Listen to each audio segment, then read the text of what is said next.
My one childhood dream was to become a major leaguer. I was a two-time All-Star. I hit a game-winning home run off Mariano Rivera, 3 home runs in 3 consecutive innings. I played 7 years in the major leagues. I love baseball so much, but all those accolades, everything that I experienced with that, didn't fill the niche that I needed inside myself.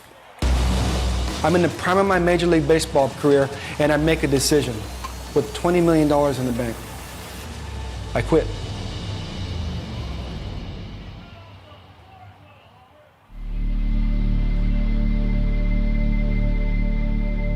From 14 years old on, I worked and I worked and I worked through athletics because I wanted to become a major leaguer. I got drafted by the Boston Red Sox. I worked harder than I've ever worked in my whole life. And over the next 5 years, I was Player of the Year 3 of the 5 years on all the teams I was on. But I wasn't fulfilled. And I make a decision, with my son in my arms, proven to be the biggest decision of my life. I quit. I walked away. And I proved to myself and I convinced myself that if I just come home and be a father to my 3 beautiful children and pursue my second dream of owning a zoo, everything will be great. After that, 4 years, it came at a real steep price. My 15-year marriage was falling apart. I had just received a 3rd foreclosure notice on my horse farm, and everything else in my life was rattling out of control. I've never been so scared in my life. I pretty much lost everything. So I find myself at 3 o'clock in the morning in front of my ex-wife's house on the floor of this van. And after taking 15 sleeping pills, 8 ibuprofen 800s, and I don't know how many drinks of alcohol, here lies a guy that everybody envies.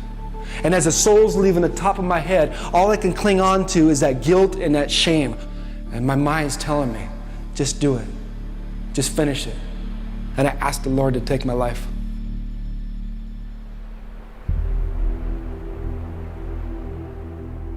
When I woke up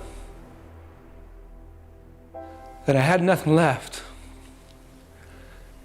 and I believe God puts things on your mind to pursue, it's the first time God spoke to me.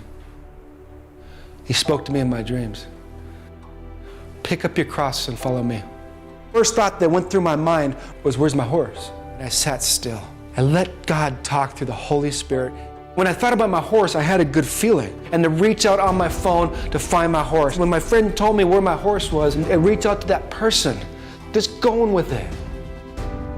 She's my wife today, Kristen. She supported me, she helped me, she kept me accountable, she loved me, and she lifted me up. And I get emotional because I've accomplished everything in my life. I've had the external success, I've had the money, I've had the materialistic stuff, I've had the experience. It's nothing. I knew God was the only way. I knew Christ was the only way through God. I knew that, but I didn't know how to have a relationship. I would speak in churches again, prisons again, schools again. I always found myself going that route because that's what I want to do.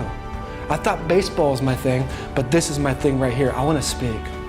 To be against all odds and to overcome against all odds was just the absolute premise of myself through the story I told myself all the way to a 2-time All-Star in the major leagues. I should have never have made it.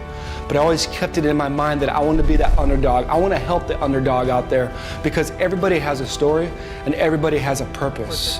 And I want to help the people that have the odds against them to see that if I can do it, they can do it. When you align your will with God's will, you can go against all odds.